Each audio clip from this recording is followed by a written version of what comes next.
a Bíblia, ficamos maravilhados com o agir sobrenatural de Deus. Logo na primeira página, Deus se manifesta e diz: haja luz, e a luz do nada aparece. E não só a luz, mas a cada versículo, terra, água, plantas, animais, aves, peixes, homem e mulher. Tudo surge ou é criado milagrosamente pela voz ou pelas mãos poderosas de Deus. Ao virarmos a página, Deus faz um adolescente vendido como escravo se tornar o governador do Egito. Deus faz uma sarça queimar em fogo, mas não se consumir.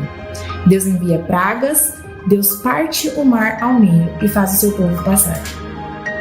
Viramos a página e Deus faz muralhas caírem. Deus faz uma mulher estéril ser mãe de filhos. Deus faz um gigante ser vencido com apenas uma pedrada. Deus faz o fogo cair do céu. Deus faz jovens saírem ilesos de dentro de uma fornalha. E Deus fecha a boca de leões. A cada página, a cada história, ficamos impressionados com o agir de Deus. Ele existe, Ele aparece, Ele fala e Ele faz. Mas a Bíblia também nos traz uma história em especial, onde Deus não aparece, onde Ele não fala nada, onde o nome dele nem é mencionado. Esta é a história de Esther. Esther era uma adolescente, órfã e judia, adotada por um primo, exilada na Pérsia. Uma garota de beleza sem igual, que foi escolhida dentre tantas outras para ser a nova rainha. Mas, enquanto estava no palácio, um plano diabólico para matá-la e exterminar todos os judeus foi muito bem elaborado e colocado em prática. Em questões de dias, Esther e todo o seu povo seriam mortos, e praticamente não havia muita coisa a ser feita. A história de Esther nos mostra que existem momentos assim também em nossa caminhada. Momentos obscuros, momentos de ameaça, de medo, onde uma crise se instala, onde pouca coisa ou quase nada pode ser feito. Momentos em que só um milagre poderia nos tirar daquela situação. Momentos em que só Deus poderia fazer algo. Mas são em alguns momentos como estes que Deus não aparece. Oramos e Deus não fala nada. Momentos em que buscamos por Ele, o procuramos no palco principal da nossa vida, mas não o encontramos. Onde está Deus? O que Ele está fazendo? Abra sua Bíblia. Leia a história de Esther. Abra os seus olhos e veja. Deus está presente. Em alguns momentos, Ele não está no palco principal, mas Ele está bem perto. Deus está nos bastidores da vida, escrevendo e providenciando o final da história.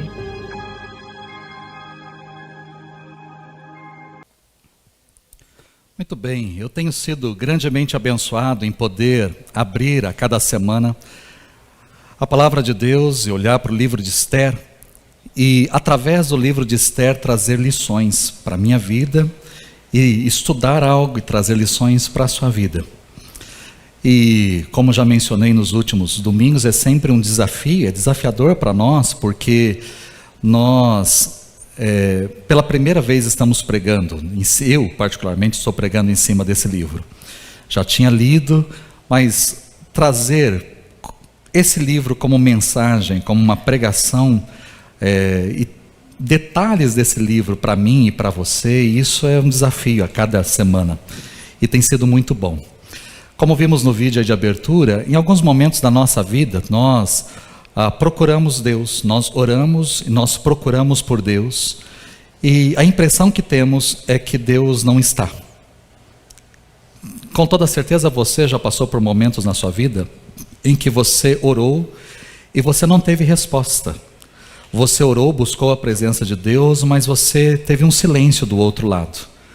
Parece que Deus não estava presente, parece que Deus não estava te ouvindo, e você não conseguiu ver Deus, enxergar Deus, você não conseguiu perceber Deus nos detalhes da vida. E de fato, em alguns momentos da nossa vida, nós não enxergamos Deus, porque Deus não está talvez no palco principal, Deus não entra no palco principal, mas nem por isso Ele não existe ou Ele não está. O nosso Deus, Ele sempre está presente, mesmo que seja nos bastidores da vida, como é a temática. Às vezes Ele não está no palco principal, mas Ele está ali por trás, Ele está nos bastidores, conduzindo todas as coisas, e a história de Esther mostra exatamente isso, e você vai perceber, ou começar a perceber isso de forma mais clara hoje. Um Deus que está nos bastidores, um Deus que não está no palco principal, mas articulando tudo por trás e fazendo todas as coisas acontecerem a seu bel prazer, da sua forma, da sua vontade, sendo manifesto de forma muito clara. E hoje, nessa quarta mensagem da série, nós vamos falar sobre o socorro de Deus que está a caminho. E talvez eu peguei pesado nas 3 primeiras mensagens, né? Essa daqui eu vou ser mais tranquilo, não precisa você amaciar o lombo, não está passando, gente.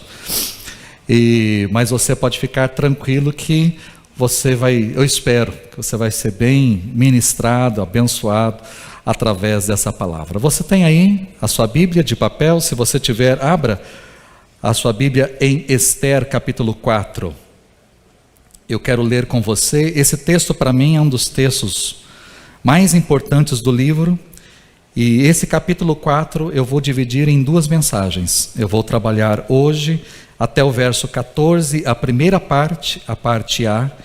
E aí semana que vem eu vou trabalhar do verso 14, parte B, até o finalzinho. Esther capítulo 4, se você tiver aí a sua Bíblia de papel, abra. Se você não tiver, talvez o seu celular, o seu tablet, fique à vontade para abrir e acompanhar a leitura. Se não, o texto está sendo projetado para você aqui e os irmãos que estão em casa também. Diz assim o verso 1. Quando Mardoqueu soube de tudo o que tinha acontecido, rasgou as vestes, vestiu-se de pano de saco e cobriu-se de cinza, e saiu pela cidade chorando amargamente em alta voz. Foi até a porta do palácio real, mas não entrou, porque ninguém vestido de pano de saco tinha permissão de entrar. Em cada província onde chegou o decreto com a ordem do rei, houve grande pranto entre os judeus, com jejum, choro e lamento. Muitos se deitavam em pano de saco e em cinza. Quando as criadas de Esther, os oficiais responsáveis pelo harém, lhe contaram o que se passava com Mardoqueu, ela ficou muito aflita e mandou-lhe roupas para que as vestisse e tirasse o pano de saco. Mas ele não quis aceitá-las. Então Esther convocou Atá, um dos oficiais do rei, nomeado para ajudá-la, e deu-lhe ordens para descobrir o que estava perturbando Mardoqueu e por que ele estava agindo assim. Atá foi falar com Mardoqueu na praça da cidade, em frente da porta do palácio real. Mardoqueu contou-lhe tudo o que lhe tinha acontecido e quanta prata Amã tinha prometido depositar na tesouraria real para a destruição dos judeus. Deu-lhe também uma cópia do decreto que falava do extermínio e que ninguém tinha sido anunciado em Suzã, para que ele o mostrasse a Esther e insistisse com ela para que fosse à presença do rei implorar misericórdia e interceder em favor do seu povo. Atá retornou e relatou a Esther tudo o que Mardoqueu lhe tinha dito. Então ela o instruiu que dissesse o seguinte a Mardoqueu: todos os oficiais do rei e o povo das províncias do império sabem que existe somente uma lei para qualquer homem ou mulher que se aproxime do rei no pátio interno sem por ele ser chamado. Será morto, a não ser que o rei estenda o cetro de ouro para a pessoa e lhe poupe a vida. E eu não sou chamada à presença do rei há mais de 30 dias. Quando Mardoqueu recebeu a resposta de Esther, mandou dizer-lhe: não pense que pelo fato de estar no palácio do rei, você será a única entre os judeus que escapará. Pois se você ficar calada nessa hora, socorro e livramento surgirão de outra parte para os judeus, mas você e a família do seu pai morrerão. Nós temos alguns personagens importantes ou principais em nossa história. Vimos até semana passada que um homem chamado Amã foi promovido pelo rei Xerxes para ser uma das pessoas mais importantes do reino da Pérsia. Amã foi colocado num alto patamar, foi colocado numa posição mais elevada, a posição mais elevada que existia. E juntamente com essa posição de Amã foi decretado que todas as pessoas deveriam se curvar diante dele. Então, quando Amã chegasse em determinado lugar, as pessoas deveriam se prostrar, se curvar diante de Amã. E de fato todas as pessoas se curvavam. À medida que Amã entrava em determinado lugar, ou quando ele chegava numa praça pública, quando ele chegava no portão da cidade, as pessoas então se prostravam, as pessoas se curvavam diante de Amã. Todas as pessoas fizeram isso, com exceção de um único homem. E o nome deste homem é Mardoqueu. Mardoqueu não se curvou e não se curvaria, porque o verbo aí está, o verbo hebraico ele tem continuidade. Ele não se curvou até aquele momento e ele não se curvaria diante de Amã em hipótese alguma, porque Amã era um inimigo declarado do povo de Deus, era um homem que perseguia e que queria de fato exterminar o povo de Deus, e ele então jamais se curvaria diante daquele homem, por ser judeu. E ele começou a declarar isso, que ele era judeu e que não iria jamais se curvar diante daquele homem. Amã, vendo aquele homem em pé, Mardoqueu em pé, não se curvando, o seu coração foi tomado de ódio. Ele ficou sabendo que Mardoqueu era judeu, e então no seu coração ele não quis exterminar pura e simplesmente aquele homem. Ele poderia de alguma forma tramar algo para matar Mardoqueu, mas ele não ficou satisfeito com isso, e ele não queria que só Mardoqueu morresse, ele queria que todos os judeus fossem exterminados, todos os judeus fossem mortos, definitivamente mortos. Então ele tirou a sorte, e aí a sorte mostrou o dia em que todos os judeus deveriam ser mortos, no 13º dia do 12º mês, ou seja, depois de 11 meses, todos os judeus esparramados por toda a Pérsia, por todo o Império Persa, deveriam ser mortos ou poderiam ser mortos. Então ele leva essa proposta até o rei Xerxes, e o rei Xerxes, de uma forma absurda, tira o seu anel de selar e entrega para Amã, dizendo: faça o que você quiser.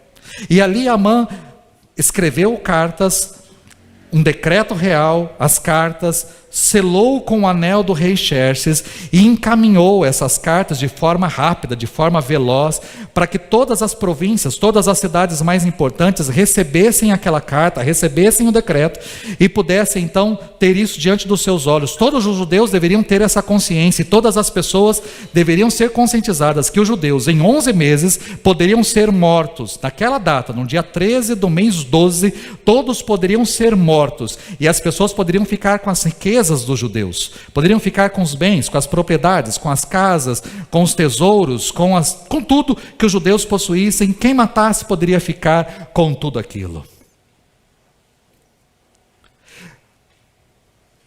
Após enviar as cartas, Amã e Xerxes, o rei Xerxes e o seu braço direito Amã, se assentam no terraço do palácio para tomar drinks.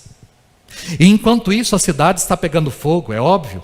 Se um decreto é anunciado, um decreto sangrento, um decreto de morte é anunciado, há permissão de se matar um grupo de pessoas à vontade, sem nenhum tipo de punição, e além disso haveria recompensa.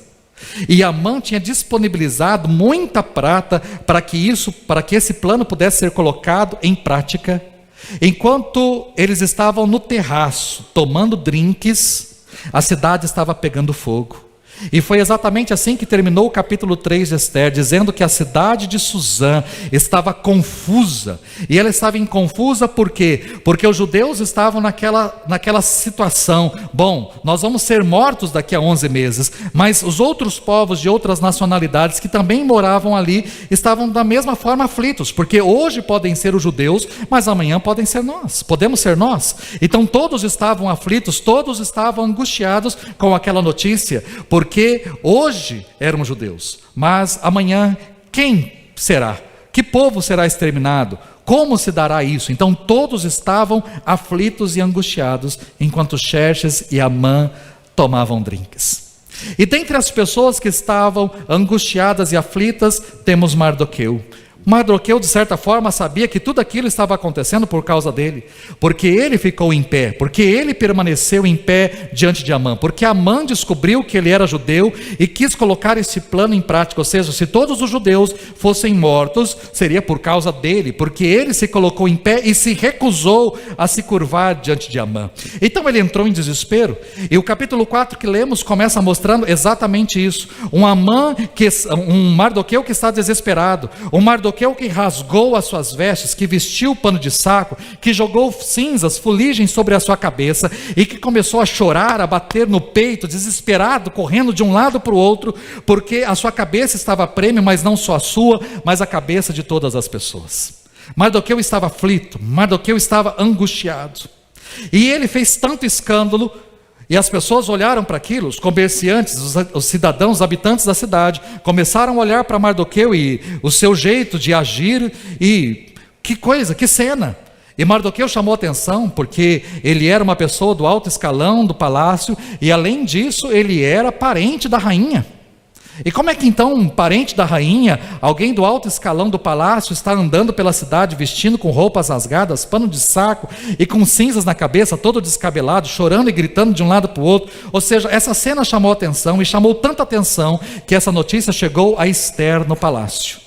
As funcionárias disseram para Ester a respeito do seu primo, que ele estava fazendo na cidade. Ester ficou preocupada e mandou roupas então para Mardoqueu, para que ele pudesse vestir roupas novas, roupas limpas, tirar aquele pano de saco, e ele recusou as roupas. Então ela chamou um servo chamado Atá, que lhe servia, designado pelo rei para lhe servir de forma específica. Ela pediu para que Atá fosse até Mardoqueu, porque ela não poderia conversar com o seu primo, ela não poderia se aproximar de nenhum outro homem. Então ela pediu para que ele pudesse ir até Mardoqueu e investigar o que estava acontecendo. Por que você está agindo assim? Por que você está dessa maneira? O que está acontecendo com você? E então nós temos esse Atá indo até Mardoqueu, e temos uma troca de mensagens. Atá vai até Mardoqueu para conversar com ele, e ele diz o que está acontecendo. Aí você percebe quanto Ester estava alheia a tudo. O quanto ela habitar no palácio, ela estava longe de tudo e de todos. Ela não sabia do decreto, ela não sabia do anúncio de morte, ela não sabia que os judeus estavam sendo ameaçados, ela não sabia de absolutamente nada. Então Mardoqueu disse para Atá a respeito do que estava acontecendo, a respeito do decreto. Inclusive levou uma cópia do decreto para Atá e disse: entregue para Ester, e diga para Ester ir conversar com o rei. Diga para Ester se aproximar do rei, conversar com o rei, e dizer para o rei que nós estamos correndo risco. Fale para Ester mover o coração do rei de alguma maneira, conversar com ele e mudar essa história. E quando então Atá chega para Ester e conta tudo o que estava acontecendo, a Ester diz o seguinte: manda dizer para o meu primo, existe uma lei que não pode mudar. Eu, por mais que sou rainha, por mais que sou a mulher do rei, eu não posso me aproximar dele. Nenhuma pessoa pode se aproximar do rei. Eu posso no máximo ficar no jardim externo, e se por acaso ele quiser que eu me aproxime dele, ele tem que estender o cetro de ouro na minha direção. É o único sinal que ele pode me dar, então que eu posso me aproximar dele. Caso contrário, se eu tentar me aproximar do rei para conversar com ele, eu sou morta, porque essa é a lei e todo mundo sabe disso. Nenhum homem, nenhuma mulher pode se aproximar do rei, porque senão será morto, será exterminado, a não ser que o rei lhe estenda o cetro de ouro para que ele possa então se aproximar. Então Ester tinha ciência disso e mandou dizer para Mardoqueu: eu não posso, por mais que você está me pedindo isso, eu não posso me aproximar do rei, porque senão eu serei morta. Ou seja, o rei acabou de tirar Vasti do trono, e para cortar a minha cabeça é um passe de mágica, é um estalar de dedos. Ele pode pedir a minha cabeça e eu não vou até a presença do rei, eu não posso. E é diante então dessa frase, dessa afirmação de Ester, que chega a Mardoqueu, é que Mardoqueu diz esses dois versículos que são maravilhosos, o versículo 13 e o versículo 14. Mardoqueu manda responder para Ester o seguinte: não pense, Ester, não pense que pelo fato de estar no palácio do rei, você será a única entre os judeus que escapará. Pois se você ficar calada nesta hora, socorro e livramento surgirão de outra parte para os judeus, mas você e a família do seu pai morrerão. Essa frase, eu vou trabalhar apenas duas coisas nela, mas que são importantes demais para mim e para você, e eu espero que você cresça e aprenda com isso. A primeira observação que eu pego nessa frase é que ninguém tem passe livre. Ninguém tem passe livre. Mardoqueu está dizendo para Ester o seguinte: Ester, não pense que por você estar no palácio, você está livre disso. Não pense, Ester, nem por um segundo que por você estar no palácio, nada vai te acontecer. Não pense, Esther, que por você estar no palácio, você está imune a essa situação. Não pense que por você ser rainha, você não sofrerá as consequências desse decreto. Porque eu quero te lembrar, Esther, o seguinte: você é tão judia quanto eu. Eu sou judeu e a minha cabeça será cortada. Mas não se esqueça, você é tão judia quanto eu. O sangue que corre na sua veia é igual ao meu. A sua origem é igual à minha. Você descende de Abraão tanto quanto eu. E se eu vou morrer por causa desse decreto, se os judeus vão morrer por causa desse decreto, você não vai ser diferente. Ninguém tem passe livre. E por que eu estou dizendo isso? Porque nós vivemos num mundo onde, hoje, por exemplo, eu estou pregando aqui, e enquanto eu estou aqui pregando, existem muitos pastores, nesse exato momento, esparramados pelo Brasil, e por causa desse horário, talvez uma boa parte do mundo, que estão pregando uma mensagem completamente diferente daquilo que eu vou pregar. Porque a mensagem que é gostosa de se ouvir, e que atrairia pessoas, e que atrairia público, e que daria likes e views, a mensagem que as pessoas querem ouvir é o seguinte: você é filho de Deus. Você é filha de Deus, você é filho do rei, você é filha do rei, você é um príncipe, você é uma princesa. Essa é a mensagem que todo mundo quer ouvir. Ou seja, por você ser filho de Deus, filha de Deus, filho do rei, filha do rei, por ser uma princesa e um príncipe, ou seja, você está no palácio, você tem as benesses, você tem as regalias, você tem as vantagens, nada vai te acontecer. A mensagem que as pessoas querem ouvir hoje é exatamente essa: você é filho do rei, e por você ser filho do rei, você é abençoado, você é próspero, você será rico, você será favorecido, nada vai te acontecer, praga nenhuma vai chegar até a sua casa, nada vai acontecer à sua vida, nenhum mal vai te atingir, nenhuma doença vai te atingir, absolutamente nada vai acontecer com você, você está imune a tudo e a todos. Mas isso não é verdade.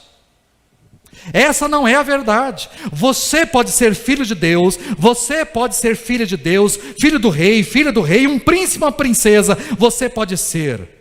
Mas o mal que atinge uma pessoa lá fora também pode atingir você. Uma tragédia que atinge uma pessoa lá fora também pode alcançar a sua vida. Um mal, uma doença que alcança uma pessoa lá fora que não conhece a Deus também pode chegar à sua casa. Uma crise financeira que atinge uma pessoa lá fora que não é temente a Deus também pode atingir você. Ou seja, eu e você não estamos imunes. E essa é uma das primeiras mensagens que eu posso tirar desse texto.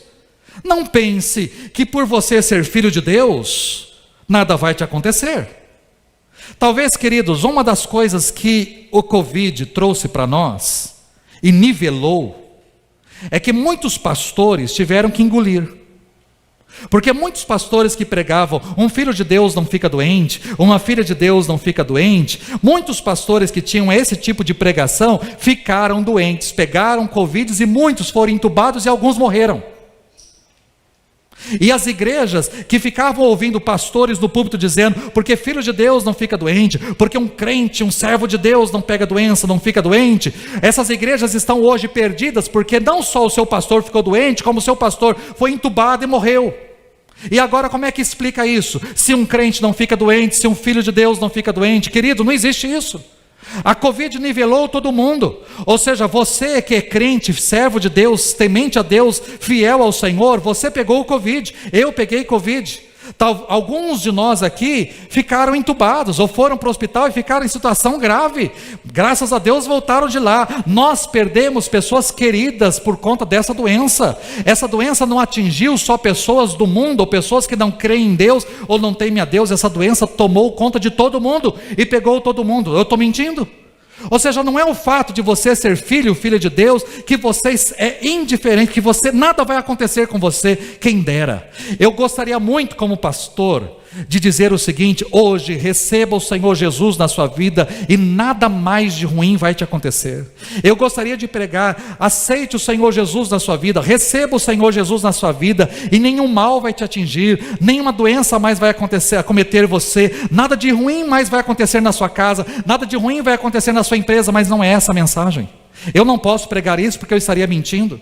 O Covid mostrou, por exemplo, que uma pessoa que não teme a Deus passou por crises financeiras na sua empresa. Quantas empresas se fecharam, quantas empresas estão hoje sofrendo consequências ainda desse tempo terrível, porque tiveram que fechar as suas portas, tiveram que mudar o seu esquema, a sua forma de agir, a sua forma de lidar. E aí? É um incrédulo, é fácil de apontar o dedo para ele, está vendo? Não teme a Deus, não tem o Senhor, não serve o Senhor, olha aí as consequências. Mas quantos de nós aqui, que também têm as suas empresas, os seus negócios, ou são profissionais liberais, autônomos e sofreram as consequências dessa terrível doença do mesmo jeito? Quantas pessoas estão com seus negócios hoje, sofrendo as consequências desse tempo de pandemia, que ainda está terminando, como foi semana passada decretado, o fim da pandemia? Ou seja, quantas pessoas estão sofrendo as consequências, mesmas as pessoas que são servas de Deus? Ninguém tem passe livre. Ninguém tem passe livre. Todos nós. E Jesus, pouco antes de ir para a cruz, ali depois de cear com seus discípulos, Jesus olhou para os seus discípulos e disse o seguinte para eles: no mundo vocês terão aflições. Jesus poderia ter dito assim: eu vou para a cruz e eu vou morrer na cruz, e depois que eu morrer na cruz, boa vida para vocês, nada de mal vai acontecer. Depois que eu morrer na cruz, olha, vocês vão viver um mar de rosas, maravilhas, nada de ruim mais vai acontecer, nenhuma doença mais vocês vão ter, nenhuma crise financeira, nenhum problema, nenhuma dificuldade, vocês vão viver o paraíso aqui na terra. Mas Jesus olha para os seus discípulos e diz: queridos, no mundo vocês terão aflições, no mundo vocês terão lutas, no mundo vocês serão perseguidos, no mundo vocês serão massacrados, no mundo vocês terão aflições. Essa é a mensagem de Jesus. Eu não posso pregar diferente. E Mardoqueu faz questão de mostrar isso para Esther. Esther, não pense que por você estar no palácio, você está imune. Se eu vou sofrer as consequências, você também. Não pense nisso. Mas essa história me traz uma segunda lição aí, que é o terceiro ponto da nossa mensagem. O socorro está a caminho. É interessante a mudança drástica que acontece do versículo 1 para o versículo 14. Porque no versículo 1 do capítulo 4 que lemos, nós temos o quê? Nós temos um Mardoqueu desesperado, um Mardoqueu chorando, um Mardoqueu gritando, um Mardoqueu com roupas rasgadas, um Mardoqueu jogando fuligem sobre a sua cabeça, um Mardoqueu desesperado, correndo de um lado para o outro da cidade. Mas quando você chega no verso 14, você tem um Mardoqueu dizendo para Esther: Esther, se você não fizer nada agora, não tem problema. Mas uma coisa eu digo para você: socorro e livramento virão para os judeus. Essa fé de Mardoqueu é muito interessante, porque Mardoqueu está dizendo para Esther o seguinte: Esther, eu acho que esse momento é o momento de você agir. Você está nesse momento no lugar certo para agir. Você pode agir, você pode fazer alguma coisa. Agora, querida, se você não quiser fazer nada, não tem problema, porque o Deus a quem eu sirvo é poderoso para fazer independente de você. Ele pode fazer isso. Eu tenho a certeza de que socorro e livramento virão para os judeus de alguma parte, mas virão. Pode vir através de você, mas se você não fizer nada, socorro e livramento virão de alguma parte para os judeus. Repare a declaração de fé deste homem. Como este homem estava convicto. Por mais que não apareça a palavra, o nome Deus aí, nós entendemos da onde que viria o socorro, da onde viria o livramento. É óbvio que o socorro e o livramento poderia somente vir da parte de Deus, e Ele moveria céus e terra para fazer o que tinha que ser feito. Queridos, essa é a certeza também que tem que estar no nosso coração. Alguns momentos da nossa vida, nós não sabemos o que fazer. Alguns momentos da nossa vida, nós estamos totalmente no escuro. Totalmente. Eu não sei o que vai acontecer. Eu não sei como é que eu vou conseguir pagar isso. Eu não sei como é que eu vou conseguir sair dessa situação. Essa conta eu não sei como é que eu vou conseguir fechar. Eu não sei como é que eu vou conseguir lidar com esse diagnóstico, com essa enfermidade, com essa doença. Eu não sei como é que eu vou conseguir lidar agora com essa separação. Eu não sei como é que eu vou conseguir lidar agora com a crise que essa minha filha está enfrentando. Eu não sei, ou seja, todos nós todos, e eu me incluo, todos nós passamos por momentos difíceis e complicados, todos nós sofremos, todos nós, todos. Em alguns momentos nós não sabemos o que fazer, como fazer. Alguns momentos talvez você está como Mardoqueu no versículo 1, rasgando as suas roupas, ou seja, o rasgar das roupas externo é o rasgar interno. Quando ele rasgou as suas roupas para fora, ele está dizendo: eu estou rasgado por dentro, eu estou dilacerado por dentro, eu estou acabado por dentro, eu estou em feridas por dentro, eu estou mal por dentro. Ele rasgou as suas roupas por fora para mostrar como é que ele estava. Como ele estava. Talvez em alguns momentos eu e você estamos assim, como Mardoqueu, rasgados, feridos, dilacerados. Mas a minha palavra para você nessa noite é para que você não seja como Mardoqueu do verso 1, mas para que você seja como Mardoqueu do verso 14. Que diga o seguinte: independente de você, eu sei que meu Deus vai fazer. Independente. Talvez você hoje seja dependente de algumas coisas, dependente de um juiz, dependente de uma ação, dependente de um gerente, dependente de um empréstimo, dependente de uma ajuda, dependente de uma pessoa, dependente de um pai, dependente de uma mãe, dependente de um irmão, dependente de alguém. Talvez você esteja na dependência de alguém, mas essa pessoa pode fazer ou não pode, mas independente, querido, se o gerente atender, independente se seu irmão ajudar, independente se o seu pai se socorrer, independente da pessoa que você está esperando fazer ou não, você tem que acreditar que existe um Deus poderoso sobre a sua vida, e esse Deus pode mover céus e terras para salvar, para socorrer você em nome de Jesus. É isso que tem que estar no nosso coração, é isso que tem que invadir a nossa alma, o nosso coração. É isso que Mardoqueu me ensina. Eu não sei o dia de amanhã, eu não sei como é que vai acontecer, mas eu sei que Deus pode. É isso que tem que invadir o nosso coração. Deus pode fazer. Mardoqueu provavelmente se lembrou das histórias que ele aprendeu quando criança. E aí talvez um recado para nós pais: você educou seu filho, a sua filha nos caminhos do Senhor, e talvez hoje os seus filhos estão um pouquinho distantes, afastados. Mas Provérbios diz: ensina a criança no caminho que ela deve andar. Essa criança pode ficar velha, ela vai ficar velha, ela vai crescer, ela pode ficar velha, ela vai envelhecer, mas até mesmo lá, Deus tem propósito na vida dos nossos filhos, e Deus vai trazer os nossos filhos para o caminho do Senhor novamente. É isso que temos que crer. Eu eduquei, eu ensinei, eu orientei, eu falei, e eu creio que Deus pode fazer. Deus pode. E Mardoqueu provavelmente ouviu histórias, embalado pela sua mãe, no colo da sua mãe, mamando ali na sua mãe. Ele ouviu histórias de Moisés, ele ouviu histórias do Abraão, ele ouviu a história do Davi, ele ouviu a história do Daniel, ele ouviu histórias, e com toda certeza ele cresceu aprendendo de um Deus que pode abrir um mar. Ele ouviu a história de um Deus que pode matar um gigante, de um Deus que pode fechar a boca de leões, de um Deus que pode fazer uma mulher estéril de 90 anos ser mãe de um filho. Deus pode fazer as coisas. E ele foi ouvindo histórias, e essas histórias encheram o seu coração. E por mais que Esther disse: eu não posso fazer nada, ele disse: se você fizer, muito bem, mas se você não fizer, eu digo uma coisa para você: o meu Deus vai trazer socorro e livramento sobre as nossas vidas. E eu creio nisso, porque o meu Deus, o Deus ao que eu sirvo, é um Deus vivo, é um Deus poderoso, não é um Deus morto, é um Deus que pode mover céus e terras, e ele vai operar o milagre nas nossas vidas. É assim que temos que crer. É assim. Eu não sei como é que está a sua situação. A equipe pode vir para cá. Eu não sei como está a sua situação, como é que está a sua vida. Mas independente de como está, creia no socorro e no livramento de Deus. Creia. Creia.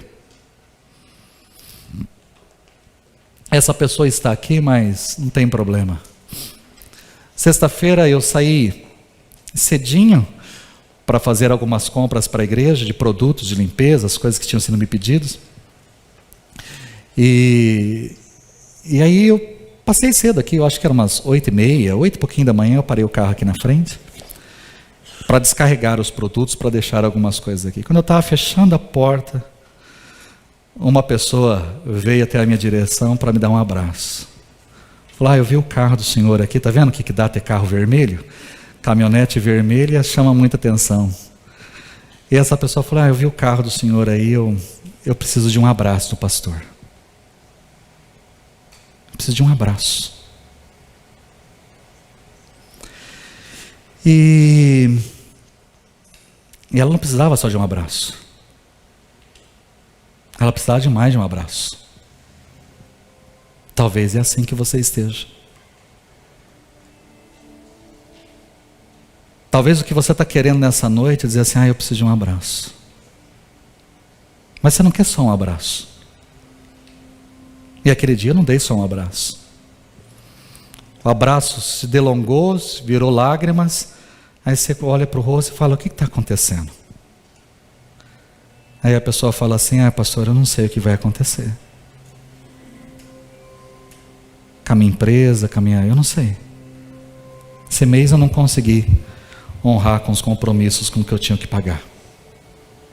Eu não sei. Como é que vai ser os próximos dias? Eu não sei. Eu tenho até o final do mês para decidir o que vai acontecer, o que vai fazer. Eu não sei. Será que é assim que você está? Com o seu negócio, com a sua loja, com a sua empresa? Eu não sei. Eu não sei o que fazer, pastor. Eu não sei. Você vai falar assim: pastor, a minha situação é muito difícil. Você acha que a de Mardoqueu não era? Ele ia morrer. Se não fizesse alguma coisa, em 11 meses ele seria morto. E sabe quem ia matar Mardoqueu? Amã. Foi ele que tramou tudo isso. Com toda certeza, quando ele pensou no plano, ele falou: bom, vamos matar todos os judeus, mas tem um judeu que só eu quero matar. Esse vocês deixam comigo. Vocês podem matar todos, mas Mardoqueu vocês deixem comigo, porque Mardoqueu eu faço questão de matar. Eu mesmo faço questão de matar. Eu quero construir uma forca bem grande, e eu quero ter o prazer de pendurar esse cara lá. Eu quero ter o prazer. Não se curvou diante de mim? Então agora você vai perder o pescoço. Eu quero ter o prazer de matar esse homem. Ele estava com a corda no pescoço, assim como talvez eu e vocês sejamos. Pastor, está aqui, ó. Pastor, pastor, eu não aguento. Pastor, eu não sei. Pastor, eu estou desesperado. Pastor, você entrou desesperado aqui? Eu quero que você saia daqui com uma certeza no seu coração, a certeza que Mardoqueu tinha: o socorro de Deus está a caminho.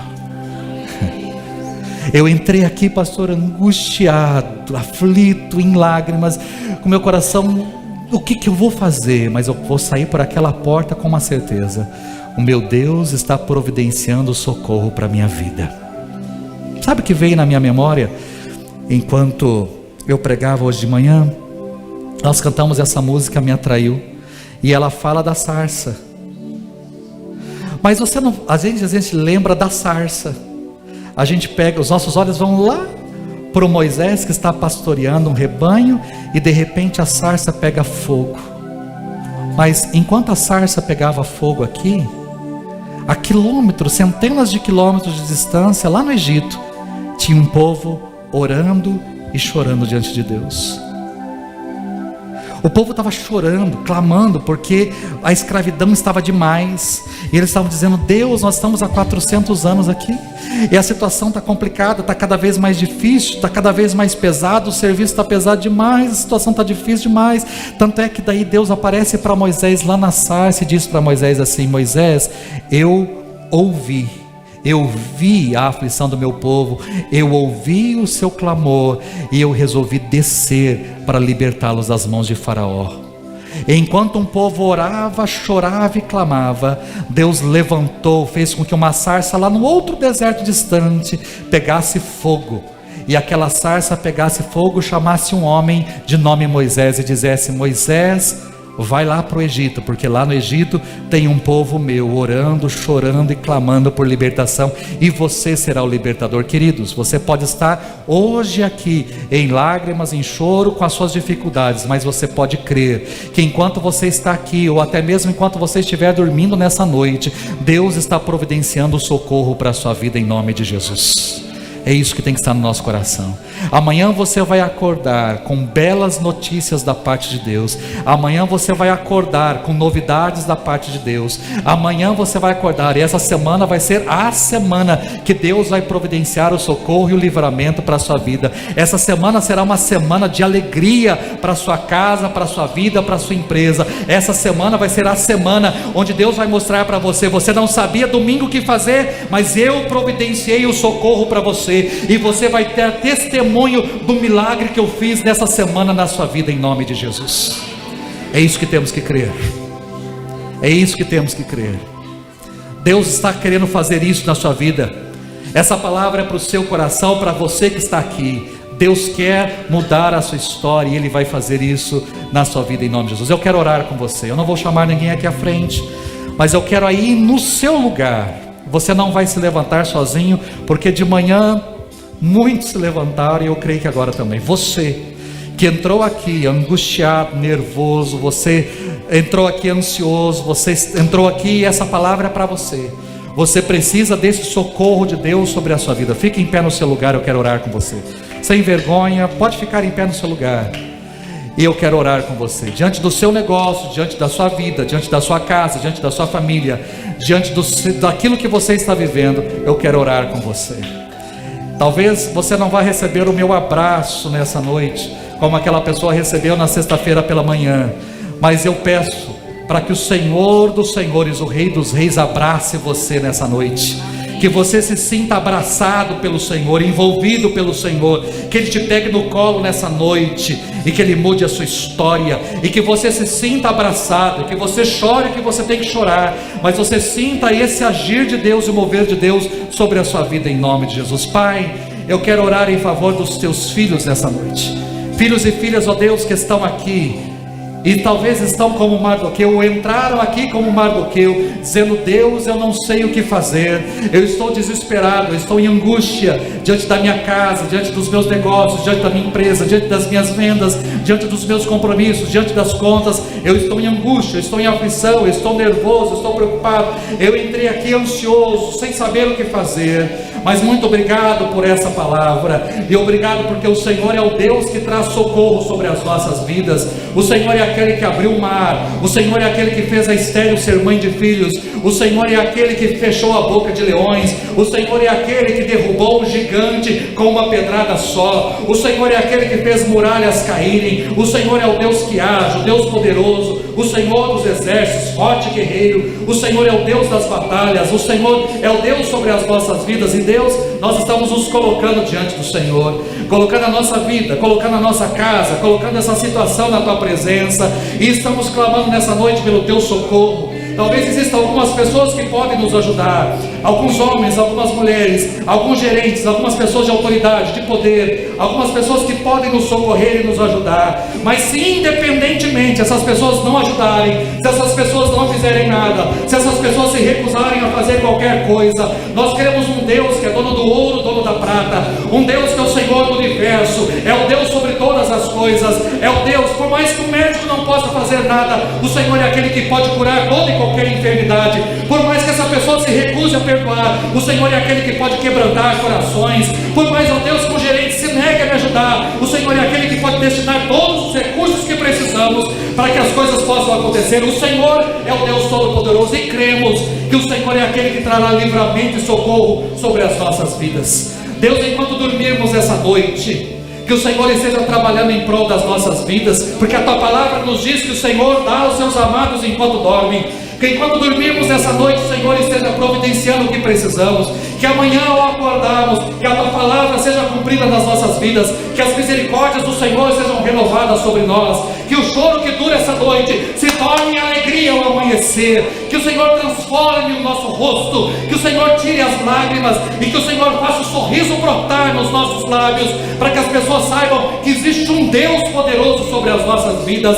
Ó Pai, olha com carinho para a vida de cada irmão e cada irmã, olha, ó Deus, com cuidado pastoral que o Senhor tem sobre as nossas vidas, e traga o Teu milagre sobre cada um. Mude a história dos Teus filhos, assim como o Senhor mudou a história de chamado é teu, mude também a nossa história, e que a nossa fé esteja no Senhor, que nós creiamos no Senhor, que nós acreditemos no teu milagre, no teu agir, nas promessas do Senhor sobre as nossas vidas, e que a gente possa, Deus, em tudo ser sustentado pelo Senhor e pela força do Senhor. É assim que nós oramos. Seja com os teus filhos, seja com o teu povo, seja com a tua igreja, com aqueles que estão aqui. Enxuga, ó Deus, as nossas lágrimas e coloque um sorriso nos nossos lábios. Tire, ó Deus, toda a apreensão do nosso coração, toda a ansiedade, todo o nervosismo, e deposite em nós a tua paz. Derrame sobre nós a tua paz, e que a gente saia deste lugar aliviado pela tua palavra, alimentado pela tua palavra, fortalecido pelo Senhor, abençoado por ti, em nome de Jesus. Amém.